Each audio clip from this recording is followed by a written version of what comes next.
Parents మెచ్చిన university సంకల్ Chand Patel university, Gujarat.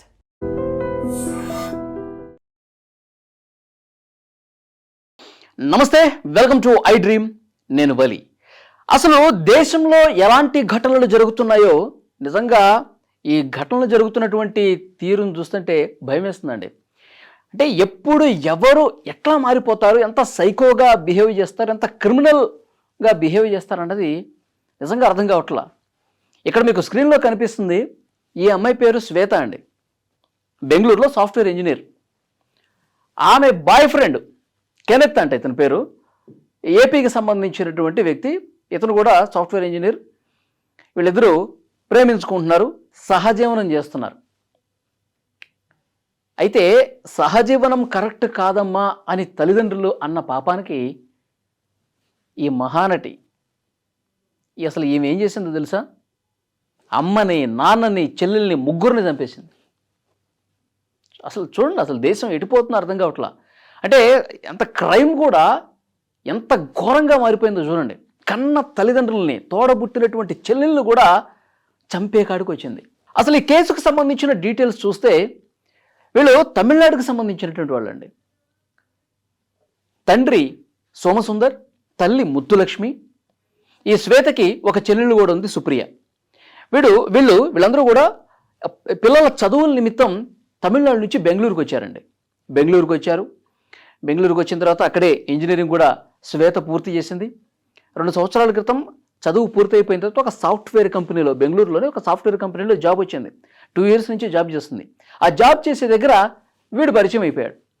వీడు పరిచయం అయిన తర్వాత ఈ అమ్మాయి ఏం చెప్పింది, బెంగళూరు సిటీకి కొంచెం దూరం ఉందనుకుంటా, నేను ఇంటికి రాను, నేను అక్కడే రూమ్ తీసుకొని ఉంటాను, లేదంటే పీజీలో ఉంటాను, ఇలా చెప్పేసి దూరంగా ఉంటుంది.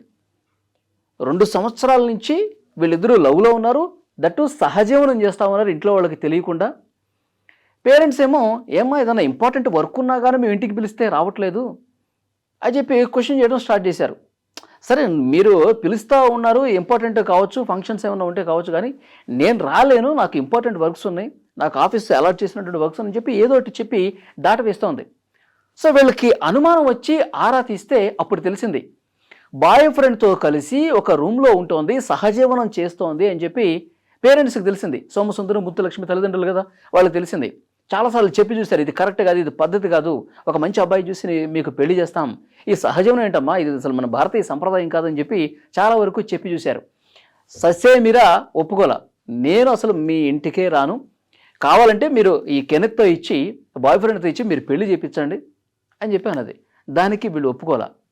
ఇంకొకటి ఏం చెప్పింది ఈమె, బాయ్ ఫ్రెండ్ ఒక బిజినెస్ చేస్తూ ఉన్నాడు, అందులో లాస్ వచ్చింది, నా ఆస్తిలో వాటా నాకు ఇవ్వు, నాకు ఆస్తిలో ఒక 20 లక్షలు 30 లక్షలు వస్తాయి కదా, అది తీసి నాకు ఇవ్వు. కాదమ్మా, నువ్వు అసలు మేము చెప్పిన అబ్బాయిని నువ్వు పెళ్లి చేసుకోలేదు, నువ్వు ఎవరితోనో ఉంటున్నావు, వాడికి ఏదో బిజినెస్ లాస్ వస్తే 30 లక్షలు ఇమ్మంటున్నావు, ఇది కరెక్ట్ కాదమ్మా అని చెప్పి వీళ్ళు చాలాసార్లు చెప్పి చూశారు. ఆమె ఒప్పుకోలా. అసలు ఇవి ఎక్కడ ఉంటుందని చెప్పి వీళ్ళు ముగ్గురు కూడా, ఆమె ఆఫీస్కి ఎప్పుడు వెళ్తుంది, ఎటు పోతుంది, తర్వాత ఏ రూమ్కి వెళ్తుంది, ఇవన్నీ కూడా చూస్తే సాయి గ్రీన్ అపార్ట్మెంట్ అని ఉంది బెంగళూరులో. ఆ అపార్ట్మెంట్ లోపలికి అక్కడికి వెళ్ళి డైరెక్ట్గా తల్లిదండ్రులు, చెల్లెలు ముగ్గురు, సోమసుందర్, ముత్తులక్ష్మి, సుప్రియ ముగ్గురు కూడా డైరెక్ట్ ఇంటికి వెళ్ళారు. ఇద్దరు ఉన్నారు, ఈ శ్వేత ఉంది, ఈ బాయ్ ఫ్రెండ్ కెనెత్ కూడా ఇంట్లోనే ఉన్నారు.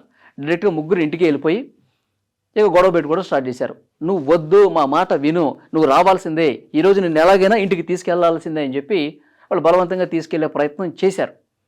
చేస్తే కోపం తట్టుకోలేక మీకు ఎన్నిసార్లు చెప్పాలని చెప్పి వీళ్ళిద్దరూ కలిసి, వీడు కూడా ఈమెతో తయారై ఇంట్లో ఉన్నటువంటి వస్తువులను తీసుకుని ఏది దొరికితే దాన్ని ముగ్గురు మీద ఇష్టం వచ్చినట్టుగా తల మీద, శరీరం మీద ఇష్టారీతిని కొట్టారండి. ఎంత బాధాకరం అంటే, కనిపించిన తల్లిదండ్రుల్ని ప్రియుడు మోజులో పడిపోయి కళ్ళు మూసుకుపోయి తల్లిదండ్రులు ఇద్దరిని, చెల్లెలు కూడా సుప్రియ చిన్న పాప, ఆమె కూడా degree first year second year చదువుతుందంట, ముగ్గురిని చంపేశారండి. ఇద్దరైతే ముత్తులక్ష్మి, చెల్లెలు సుప్రియ ఇద్దరు రూమ్లోనే చచ్చిపోయారు. ఇష్టం వచ్చినట్టుగా కొట్టేసి వీళ్ళిద్దరు పారిపోయారు. కొన ఊపిరితో తండ్రి ఉన్నాడు సోమసుందర్, అతన్ని అక్కడ అపార్ట్మెంట్లో వాసులు, స్థానికులు వెంటనే ఆసుపత్రికి తీసుకెళ్తుంటే దారిలోనే చనిపోయాడు. తల్లి, తండ్రి, చెల్లి ముగ్గురిని చావబాదేసి చంపేసి అక్కడి నుంచి పారిపోయారంటే అసలు నిజంగా ఎలా అర్థం చేసుకోవాలి? ఈమె మెంటాలిటీని ఏ విధంగా అర్థం చేసుకోవాలి? సహజీవనం చేస్తోంది, నాకు ఇతనితోనే పెళ్లి చేయండి అని చెప్పి మొండిపట్టు కూర్చుంది, అడ్డొస్తే ఒప్పుకోకపోతే తల్లిదండ్రులను కూడా చంపేకాడికి వచ్చింది. చాలా బాధాకరం. నిజంగా ఇలాంటి సైకోలుగా తయారైపోతున్నారు.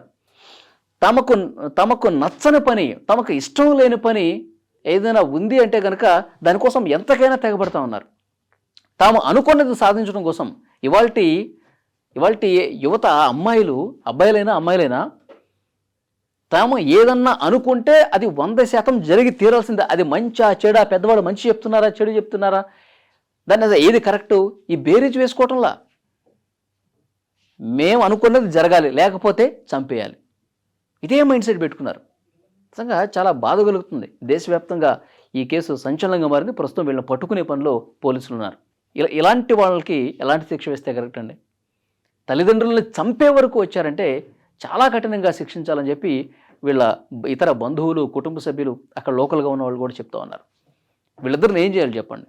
ఇలాంటి మైండ్ సెట్ ఉన్నటువంటి అమ్మాయిని ఏం చేయాలి చెప్పండి? కామెంట్ బాక్స్లో తప్పకుండా తెలియజేయండి.